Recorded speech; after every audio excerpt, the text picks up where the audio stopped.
Olá, o tema do Estúdio News de hoje é a expansão da energia solar no Brasil. E para conversar com a gente, nós recebemos o Daniel Maia, sócio-diretor da Atom Energia, e o Carlos Evangelista, presidente da Associação Brasileira de Geração Distribuída. Sejam muito bem-vindos. Prazer, obrigado pelo convite. Obrigado. Bom, a energia elétrica funciona através da conversão de energia por meio de vários combustíveis, sejam eles de fontes renováveis, como os gerados pela força da água, do vento, pela luz solar, ou os não renováveis, como o petróleo, gás natural e carvão mineral. Agora eu começo perguntando então para o Daniel como está distribuída essa geração de energia no Brasil hoje entre todas essas fontes que eu acabei de citar agora. Bom, legal.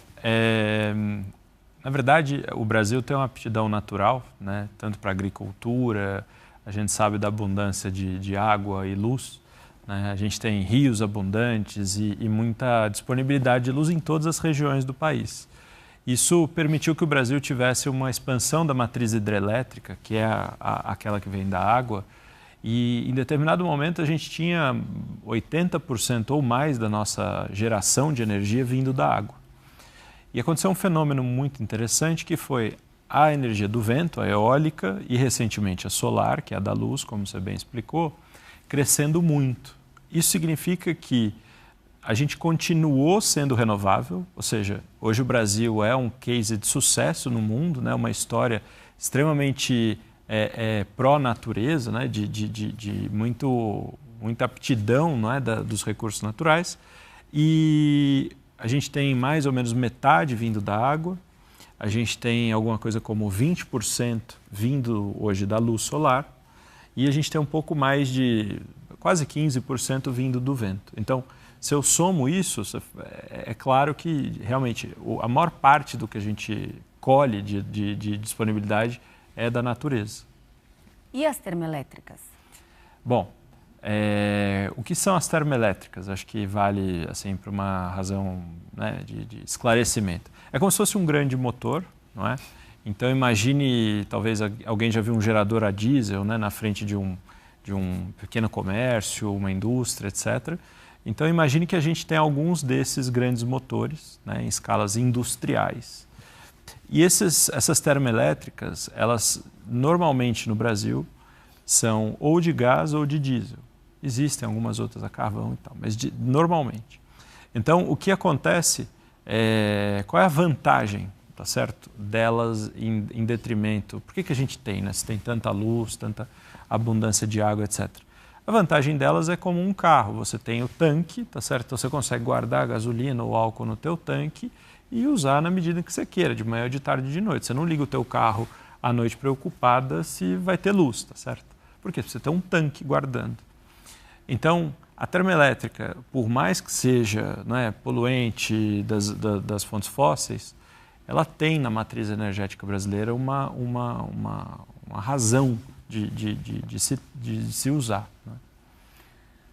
Muito bem explicado. Agora vamos nos voltar aqui para a energia solar, que é o nosso tema. Vou perguntar para o Carlos de que forma essa energia funciona. Como que a luz, o calor do sol, consegue gerar energia elétrica para as nossas casas, por exemplo? É uma maneira bastante simples, se você for pensar, né? Até complementando o que o Daniel estava falando, nós somos um país privilegiado, né? Você vê, a gente tem sol de norte a sul, vento de leste a oeste, bagaço de cana, palha de arroz, uma rede hídrica super rica. Então, a nossa tendência realmente é trabalhar com energias renováveis. No caso, agora está aplicando energia solar fotovoltaica. Eu converto a luz do sol em energia elétrica. A energia solar, ela pode ser de geração distribuída ou centralizada? Qual que é essa diferença? Quando eu vou explicar para as pessoas, eu segmento em 3 pedaços, assim, que eu acho que é mais fácil. Então, tem as grandes fazendas. Então, a gente tem terrenos, assim, imensos, assim, muito grandes mesmo, com produção solar. Normalmente, essas grandes fazendas estão nas regiões de luz mais abundante. Então, eles não estão necessariamente perto de cidades. Você tem linhas de transmissão, tenho certeza que quando alguém já andou nas rodovias, viu aqueles grandes linhões. Aqueles grandes linhões, eles carregam, digamos, a geração centralizada ou concentrada para os centros urbanos, né? A geração digamos, distribuída, ela começa no que eu chamo de sítios. Então, são terrenos de até 10, 15 campos de futebol ou menos, e normalmente próximos das cidades, até o telhado de uma casa ou de um comércio.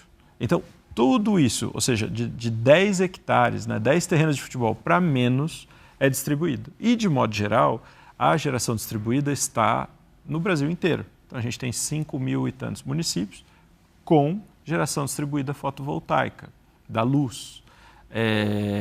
E, ao mesmo tempo, o que aconteceu foi uma quebra, digamos assim, de paradigma. Porque antes a geração de energia via de longe, então imagine Itaipu, né, que é ali em Foz do Iguaçu, e você tem uma linha de transmissão que traz para Campinas, para São Paulo, enfim, as grandes cidades de São Paulo, por exemplo. A gente está em São Paulo agora. E esse fluxo de energia é da geração para o consumo. Quando você tem a geração distribuída, você tem as cidades também gerando. Então, eu coloco a minha energia na rede e o meu vizinho, ele recebe a minha energia. Ou seja, eu não passo no linhão.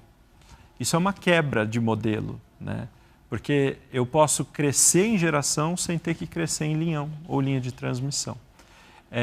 Isso é muito interessante, porque o nosso país, por exemplo, é um dado que eu tenho certeza que o Carlos sabe, a pior região de geração de energia a partir da luz do Brasil, ou seja, que tem menos abundância de luz, de radiação, é melhor do que a melhor da Alemanha.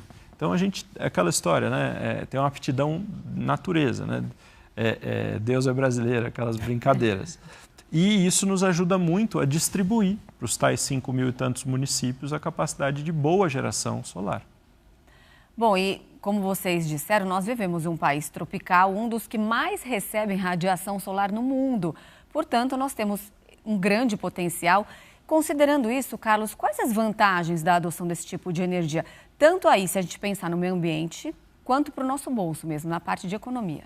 Sim, isso aí está disponível para todos, né? A gente tem um universo aí de 93 milhões de brasileiros que podem produzir a própria energia. E atualmente no Brasil já tem 3 milhões de pessoas utilizando o sistema solar fotovoltaico na modalidade de geração distribuída, beneficiando 4 milhões e 200 mil pessoas que recebem o crédito dessa energia produzida por todos esses sistemas. No caso, solar fotovoltaica, que a gente estava explicando. E aí as vantagens para o meio ambiente? Bom, você mitiga os gases, é até interessante porque a gente está tendo agora, né, o encontro, você tem mitigação dos gases de efeito estufa, você não tem resíduos no final da produção da energia elétrica, você tem vantagens financeiras porque você consegue produzir energia mais barata do que você recebe da rede, você tem vantagens econômicas porque você cria empregos em todas as categorias de empregos qualificados. Desde que começou a geração distribuída no Brasil, e foi em 2012, já foram criados 850 mil empregos qualificados em todo o Brasil. Isso faz um diferencial muito grande comparado com as outras fontes. É hoje a área que mais cria emprego no mundo, cria mais emprego do que a área de petróleo e gás, é a área de energias renováveis. Nossa, que interessante. E aí, outra vantagem é também você não ficar dependente das bandeiras tarifárias das companhias de energia elétrica. Sim. Até eu queria destacar esse número que o Carlos falou, que ele falou rápido. Quer dizer, 3 milhões de residências e comércios colocaram placas solares nos seus telhados. Isso é muita coisa, né? Ou seja, 1 em cada 30 pontos de consumo do Brasil fizeram essa aposta, esse investimento. Então, é muito importante, né? Quer dizer, é um movimento social mesmo, né? A gente está em São Paulo. São Paulo é a terra da garoa, então, relativamente ao Brasil, é uma área de baixa aptidão. Mas se você vai para as regiões do Nordeste, Minas Gerais, mesmo no interior de São Paulo, é uma adesão assim, muito grande. E sempre, né, alguns discursos criticam a capacidade da gente expandir ou democratizar, porque exige investimento. E a verdade é que as pessoas têm feito conta e falam, não, eu estou fazendo a minha conta, o investimento vis-à-vis o que eu economizo faz sentido. Então, milhões de pessoas tomarem essa decisão, acho que é uma prova muito cabal, né, do sucesso da política. Você vê que nesses anos todos, a geração distribuída se transformou em uma das maiores ferramentas de inserção social que a gente tem através do meio elétrico. Qualquer um pode ter, pode adquirir ou financiando, ou adquirindo o sistema, ou aderindo a um sistema por assinatura, e qualquer um pode se qualificar para trabalhar nessa área. faz um diferencial muito grande. Sim. E como é a distribuição da energia solar pelo país? Por exemplo, as residências lideram as empresas de comércio, serviços, de projetos rurais? Como que a gente pode estabelecer essa divisão? Tá. Bom, eu vou ser honesto que eu não sei de cor essa quebra, mas tem um número que o Carlos mostrou e eu acho que vale destacar.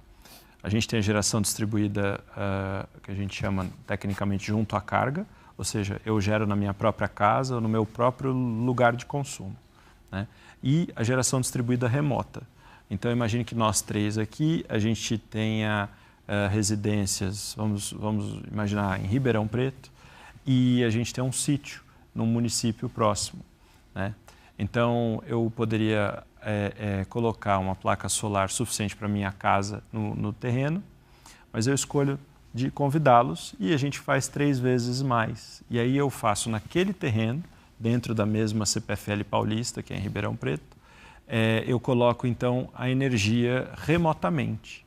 Por que isso também é importante no sentido da democratização? Pega uma cidade como São Paulo, Rio de Janeiro, absolutamente verticalizada. Eu não tenho telhado para todos os apartamentos, né?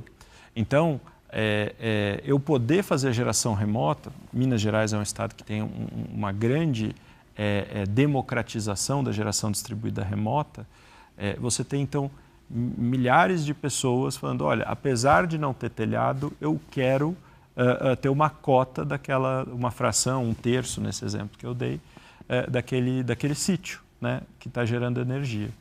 Então, isso permitiu, né, o Carlos falou, eu tenho 3 milhões de lugares gerando energia, mas eu tenho 4.200.000 consumindo.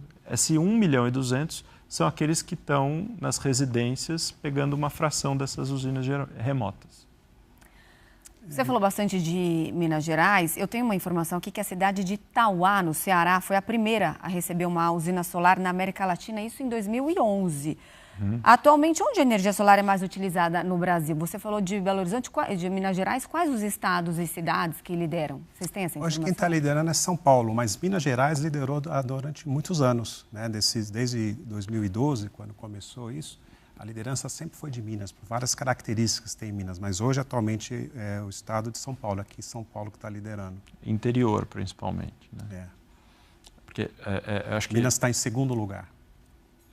E acho que Rio Grande do Sul em terceiro, né? Isso. E aí ele está falando dos dados da geração distribuída.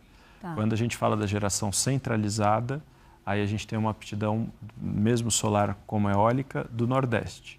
Então, as regiões, por exemplo, eu brinco assim, os lugares de maior seca são os melhores para a luz. Por quê? Porque a água, ela faz uma refração, ela como volta a luz, né? Quando bate. Por exemplo, quando está num dia de chuva, que tem muita água no céu, a gente vê escuro, porque toda a luz do sol volta, né? Então, lugares de umidade têm menos produção dessa usina solar. Lugares mais secos, eles são mais produtivos, vamos dizer assim. Então, aquelas regiões, por exemplo, no Piauí, no Ceará, que a gente tem imagens de TV, por exemplo, de terra rachada, para a usina fotovoltaica solar ela é muito boa. Porque ali eu não tenho refração. E você sabe que esse exemplo que você citou, Tauá, de 2011, mudou aquela cidade, né? Foi uma usina de 1 mega, foi a primeira feita no Brasil na época. Então, ônibus iam lá com mestres, doutores, fazer turismo para ver a usina e o que ela mudou em volta da usina, né? Cresceram hotéis, escolas, tudo em cima da usina. Nossa. Foi realmente, na época, foi pioneiro aqui no Brasil. Muito legal o que vocês estão nos trazendo. Só para a gente encerrar esse bloco, eu ia até comentar sobre o grande potencial que tem o Nordeste brasileiro, né? Tanto em energia solar quanto na eólica. Lá há uma grande concentração dessas matrizes, dessa fonte que a gente tanto precisa. Então, o Nordeste é É um exportador de energia limpa. É uma região muito rica nisso, é isso? Na verdade, o Brasil inteiro, né, que a gente estava comentando no começo, né? A gente tem solar fotovoltaica, biomassa, biogás, eólico, resíduos sólidos urbanos, hidrogênio verde e CGHs, né? Estou falando no campo de geração distribuída, que são centrais geradoras hidráulicas, até aproveitando a rede hídrica super rica que tem no Brasil. Exato. E aí, o que acontece? Quando a gente fala da distribuída, a gente está falando de ter empreendimentos menores. Isso também é uma coisa legal de destacar, que você tem empresas de pequeno porte, né? Acho que o Carlos comentou da geração de emprego. A gente chegou a ter, acho que 50 mil CNPJs, né, Carlos? Até mais do que isso. Empresas, segundo o Sebrae, 50 mil empresas atuando no setor hoje no Brasil. Então... É muita coisa. É muita coisa. E isso aconteceu, foi um fenômeno talvez de 4, 5 anos. Então, é uma pequena empresa que eventualmente vai na tua casa e fala, Renato, olha que legal, eu tenho uma oportunidade de você investir, etc. E esse pequeno empreendedor te convence, você faz um investimento muitas vezes pequeno, vamos dizer, pensando que é uma infraestrutura na tua casa, de 10, 15 mil reais. Então isso foi extremamente pulverizado. Não foi uma grande companhia, não foi uma distribuidora de energia, ou uma política pública centralizada em Brasília ou qualquer governo. Isso foi acontecendo de pouquinho em pouquinho, empresa em empresa, boca a ouvido, né? E a gente conseguiu ter uma conversão de milhões de consumidores. A gente chama, na verdade, esses consumidores de prosumidores, né? Que é o produtor que consome. E isso é muito legal porque a energia elétrica, eu brinco que a maior parte das pessoas tem a conta de luz como um imposto. Você paga sem ter muito critério. Você não sabe se R$100 é pouco ou muito, R$200 é pouco ou muito, você paga porque senão você vai ficar sem luz, né? E na medida em que essas pessoas tomam a decisão de investir, primeiro ela sabe qual é a fonte, o Carlos citou várias agora. Então ele sabe que a energia dele está vindo do telhado dele, ou de uma cota daquele sítio que nós três fizemos juntos, como eu exemplifiquei, ou eventualmente de um aterro sanitário, né? Então, do aterro sanitário, né, tem aquele gás mal cheiroso ali que a gente sabe, mas ali eu tenho uma quantidade, né, de capacidade calorífica muito grande, né, no aterro, e eu consigo então produzir energia. E resolve dois problemas, né? O Sim. problema do aterro sanitário e da falta de energia. Sim, exatamente. E aí, com isso, você fala, não, a minha energia da minha casa veio de um aterro sanitário, você quis fazer isso para promover, vamos dizer assim, uma consciência sustentável para a tua cidade. E esses empreendimentos crescendo com tantas empresas é algo muito novo, né? A geração de energia ela era pensada de forma centralizada até 10, 15 anos atrás. Então, de 2012, 12 anos atrás, né, de 2012 para cá, isso foi, eu acho que até surpreendente para quem empreendeu nesse ramo, para o governo, para aqueles que produzem as placas fotovoltaicas, etc. Então, foi tudo muito, muito pulverizado. Eu acho que é um fenômeno extremamente admirável, assim, né, a forma que aconteceu no Brasil. E positivo, né? A gente está acompanhando uma tendência mundial, que são os recursos energéticos distribuídos. Isso aconteceu e aconteceu muito forte aqui no Brasil. E ainda a tendência é continuar crescendo nos próximos anos. Bom, segundo o Ministério de Minas e Energia, em 2023, a fonte solar teve um acréscimo aí de cerca de 10 gigawatts à matriz energética brasileira. Atualmente, são mais de 3 milhões de usinas solares instaladas em todo o território nacional. Em janeiro deste ano, a produção de energia solar aqui no Brasil superou os 38 gigawatts de capacidade instalada e a expectativa é que a matriz solar conte com quantos gigawatts até o final de 2024? Traduza para a gente esses números, por favor. Você fala, Carlos? Eu vou falar da parte desse número que você citou. 33 gigas é de geração distribuída, que a gente estava explicando que é quando eu produzo energia próximo ou junto à carga. Isso dá mais ou menos, para quem não está acostumado com gigawatt, essa numeração típica do setor elétrico, 2 usinas Itaipus e meia. Então, um bom exemplo. É um bom exemplo e as pessoas lembram, né, da usina de Itaipu. Tudo isso feito com investimento privado, né? Não foi investimento público, foram as próprias pessoas que iniciaram lá em 2012, foram instalando sistema solar em cima da sua casa, no seu comércio, na sua residência, no vizinho, na sua fazenda, no supermercado, na farmácia, até chegar a esses 3 milhões de sistemas instalados, por volta de 3 milhões, um pouco mais até, no Brasil inteiro. Todas as cidades do Brasil, praticamente 99,8% das cidades do Brasil, têm sistemas de geração distribuída. A maioria deles, pelas características da energia solar fotovoltaica, porque sol vai em todo lugar, né? Então eu consigo converter o sol em energia elétrica em praticamente qualquer lugar do país. Então, pelas características da energia solar fotovoltaica, a maioria dos sistemas instalados, desses 3 milhões, são de fonte solar fotovoltaica. E só para a gente ter uma base aí de crescimento, nós falamos de 38 gigawatts em janeiro, a previsão agora é de encerrar 2024 com quanto? Olha, a gente é mais otimista, né? Talvez porque está no segmento, aposta, investe no segmento. A nossa expectativa é que a gente chegue perto até dos 48 gigas. GC e GD, né? GC e GD, ou seja, as grandes usinas e as distribuídas. GC, GD, centralizada e distribuída. Isso. É isso. E eu acho que vale, né, trazer uma perspectiva que talvez em dinheiro as pessoas, em reais, né, as pessoas tenham mais, tangibilize melhor. A gente está falando então de 10 gigas de expansão, né, num ano, né? Isso significa, poxa, um investimento de pelo menos 40, talvez 50 bilhões de reais. Bilhões? Então, não é qualquer coisa. Eu sempre falo, né? Qualquer presidente do mundo ia ficar muito feliz de dizer, olha, eu tenho 10 bilhões de dólares de investimento feito pela minha população em energia limpa. No setor elétrico. Com energias renováveis. Então, isso é algo que eu tenho certeza que o Lula poderia usar agora no Rio de Janeiro, né, na COP, para assim, envaidecer, porque é uma história de muito sucesso a nossa do Brasil. E existe, vocês que trabalham no setor, uma meta a ser batida? Qual a expectativa, por exemplo, de crescimento para 2025 ou num futuro próximo, em curto prazo? Tem uma frase que é do Peter Drucker, né, que é o papa lá da administração. Ele falou, a melhor maneira de prever o futuro é fazê-lo. Então, esse pessoal, essas empresas que a gente citou aqui, 40, 50 mil empresas, estão exatamente fazendo isso no setor elétrico. Elas acreditaram numa ideia colocada no Brasil lá em 2012, aperfeiçoada em 2015, depois veio o marco regulatório em 2022, né, que é a Lei 14.300, elas acreditaram nisso e continuam acreditando e investindo no futuro. Olha, energias renováveis é a tendência mundial, vai continuar crescendo. Solar fotovoltaica e as outras fontes, ainda mais no Brasil, que a gente tem tantas fontes disponíveis. Então, a gente prevê um crescimento da ordem de 20% a 25% no próximo ano, numa base instalada já grande. Poucas áreas no mundo crescem a 25% ao ano. Não é comum. É tão incomum que até durante a pandemia foi uma área que cresceu. Mesmo com quase todas as dificuldades que teve para trazer equipamentos, para sair nas ruas, para ter contato com as pessoas, mesmo assim continua crescendo. E vai continuar crescendo. Uma tendência mundial que aqui no Brasil foi muito bem implementada.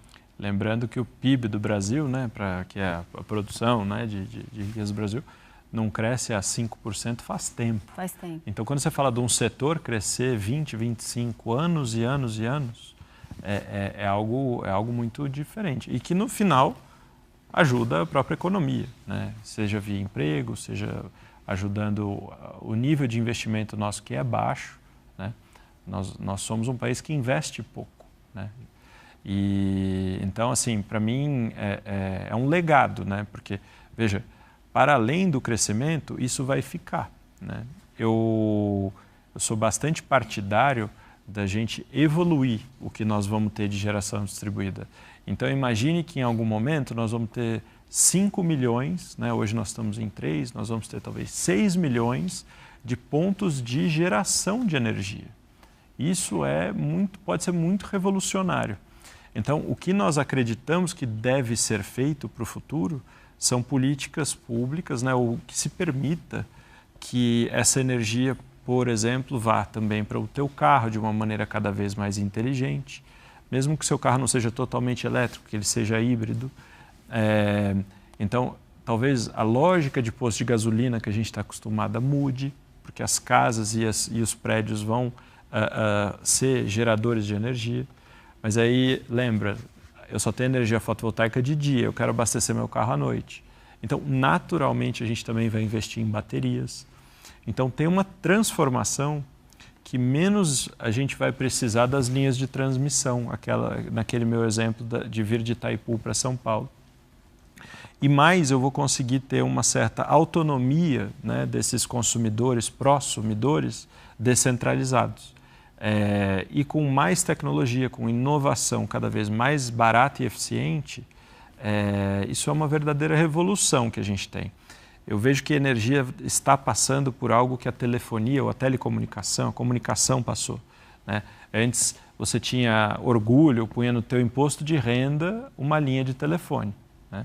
Hoje mal você atende a linha do celular, por tanto spam que você recebe, não é isso? E você só usa talvez algum aplicativo, né, para se comunicar e tudo. Então, na energia a gente vê muito parecido, ou seja, aquela coisa de pensar o patrimônio da linha de transmissão e a gente começa a pensar na eficientização cada vez maior do meu jeito de consumir, da onde está vindo a minha geração e de tentar baratear, né, toda essa infraestrutura que a gente já colocou, já investiu no Brasil. Você vê que numa situação até hipotética, mas uma situação ideal, criando uma dinâmica até que o Daniel estava falando, imagina uma casa assim, durante o dia você pega a energia do sol, alimenta a casa e o excedente, né, que você não está consumindo você coloca nas baterias. E durante a noite você usa a energia que você armazenou naquela bateria, usa para sua casa. Ou eventualmente carregar o seu carro para sair o dia seguinte.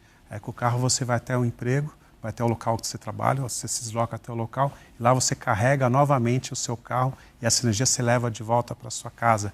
E vai ter toda essa troca e criando um sistema fechado. É claro que isso para residências é mais fácil imaginar. Se você sobe um pouco a escala, vai para a indústria, comércio, você tem que pensar em outros tipos de soluções, né? Tem uma gama enorme de motores e equipamentos instalados que funcionam com combustíveis fósseis, né? Como é que a gente vai fazer isso? Vai jogar tudo fora? Não pode. Tem que ter uma certa transição. Por isso que começou a se falar muito, por exemplo, né, não é o assunto, mas só para dar um gancho, do hidrogênio verde, né? Eu faço algumas adaptações onde for possível, onde seja execuível e factível, eu utilizo hidrogênio verde nesses motores, nesse parque industrial já instalado. E como é que eu produzo esse hidrogênio verde? Aí volta de novo o ciclo, com energia solar fotovoltaica, com fontes renováveis, eólica, solar, biomassa, biogás. A gente falou agora de todas as vantagens que essa energia nos traz. Eu queria que vocês apresentassem quais são os desafios. Por exemplo, a gente ouve muito falar do custo desses painéis solares, que geralmente eles vêm de fora, eu não sei se existe aqui no mercado nacional, que eles vêm de fora, que são muito caros, que o consumidor demora a se pagar a esse investimento feito por ele. Como que funciona isso? Tá. Bom, eu acho que existe vários desafios. Então, o termo que a gente usa é transição energética. A visão que nós temos é que isso é um processo de algumas décadas, talvez 2, 3 décadas pelo menos. Então, o que significa é que a gente inventou a energia solar agora? Não. Já existe um painel solar mais rudimentar há décadas. A gente inventou bateria agora? Não, já existe bateria há décadas, energia hidráulica, etc. O que a gente está fazendo cada vez melhor essas mesmas coisas de maneira mais inteligente e produtiva. Não há como negar que a China teve um papel absolutamente relevante no barateamento das placas fotovoltaicas que você citou. Então, há 7, 8 anos atrás, que foi a primeira vez que eu vi uma cotação de quanto custa em dólar, eu estou falando em dólar porque, enfim, depende do câmbio do Brasil com dólar. Mas era para o preço de hoje, dividiu por 4. Ou seja, em 8 anos o custo cai 4 vezes. Isso é muito significativo. Então, se talvez hoje alguém está um pouco frustrado, puxa, não é o melhor investimento, hoje é bem melhor do que foi ontem. Há uma perspectiva disso dividir por 4 outra vez? Acho que não. Quer dizer, eu acho que a gente já hoje é muito eficiente, talvez não vá dividir por 4. Espero que eu esteja errado. Por que seria importante eu estar errado? Porque na medida em que isso fica mais barato, fica mais óbvio, mais inevitável a escolha, né, de limpar o planeta. Né? Bem objetivamente é isso.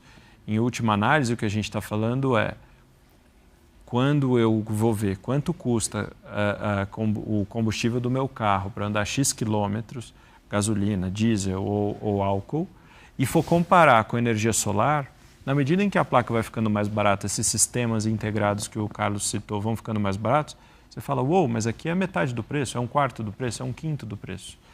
Então, inevitavelmente, você vai tomar uma decisão de mudar. Ah, não, mas eu gosto do ronco do motor. Tudo bem, mas você gosta de gastar R$1.000 a mais de combustível? Né? Aquela brincadeira que esse é o órgão que mais dói, né, no ser humano. Exatamente. É o bolso. Então, eu acho que esse processo de barateamento, ele nos fez mudar hábitos, sem dúvida. Poderia ser 30 milhões de consumidores e não 3? Sim, poderia, mas aí eu acho que a gente, de novo, tem que trabalhar mais e ser mais eficiente. O último ponto que você comentou, que eu acho que é legal de se falar. A China foi bem mais competente do que qualquer outro país do mundo no ganho de escala e na eficiência produtiva. Então, os volumes de produção de placas solares hoje na China é tão absurdo que, para dar uma noção, eles hoje produzem 2 vezes ou 2,5 vezes o que a gente compraria se a gente desligasse todas as usinas de geração de energia do Brasil, todas, hidrelétricas, eólicas, todas. E a gente fala assim, vamos instalar uma grande usina solar. 1 ano das fábricas chinesas são capazes de fazer 2,5 vezes o que o Brasil precisa de energia elétrica. Nossa. Então, é muito difícil hoje qualquer outro país ser competitivo na medida em que a escala de produção deles é 10 vezes, 20 vezes maior do que qualquer outro país conseguiria conceber. E no fim das contas, eles são maiores, mais baratos e inibem a entrada de outras regiões, inclusive aqui. Bom, não temos mais tempo. Carlos, considerações finais, o que a gente pode esperar para esse setor agora, para os próximos anos? Que recado você quer deixar aqui para a gente? Não, a gente continua uma pujança enorme no setor aí. Só queria complementar com mais um desafio que a gente tem. Na verdade, tem vários desafios aí pela frente. E atrás de todo desafio tem uma oportunidade, né? A gente tem desafios regulatórios de melhorar, tem uma dificuldade muito grande hoje para conseguir a conexão, tem desafios de mão de obra, né? Tem uma demanda muito grande essa área por mão de obra. Então, existe um desafio de treinar e qualificar esse pessoal para conseguirem atender todas essas instalações no país inteiro. Não é raro, às vezes, as equipes se deslocam para outro estado e tem que levar as equipes próprias, porque é mais rápido levar a própria equipe, apesar de ser mais caro, do que treinar a equipe lá. Então, já leva a equipe toda treinada daqui. Então, é um desafio grande e isso impacta diretamente em vários outros setores, inclusive socialmente. É um desafio que a gente tem que superar. Eu acho que essa área que a gente comentou hoje, de energias renováveis, geração distribuída, sem dúvida nenhuma, uma das áreas que mais impactou a economia do Brasil nos últimos anos. Impactou mais que a área de telecomunicações, impactou mais a área do que a área de TI. E vai continuar impactando nos próximos anos, porque todo mundo precisa de energia, né? Sem energia a gente volta para o século, não é nem para o passado, mas para o século retrasado, né? Tá, joia. Olha, eu agradeço demais a presença de vocês. Estão convidados a voltar aqui ao Estúdio News. Muito obrigada pela gentileza, por terem vindo até aqui aos nossos estúdios. Até a próxima. Nós que agradecemos. Muito obrigado pelo convite. Obrigado, foi um prazer.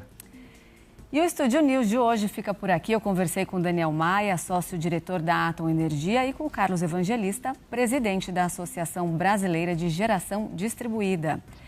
Lembrando que você já pode acompanhar essa entrevista pelo nosso canal no YouTube, no Play Plus e também pelo nosso podcast disponível no Spotify e no Deezer.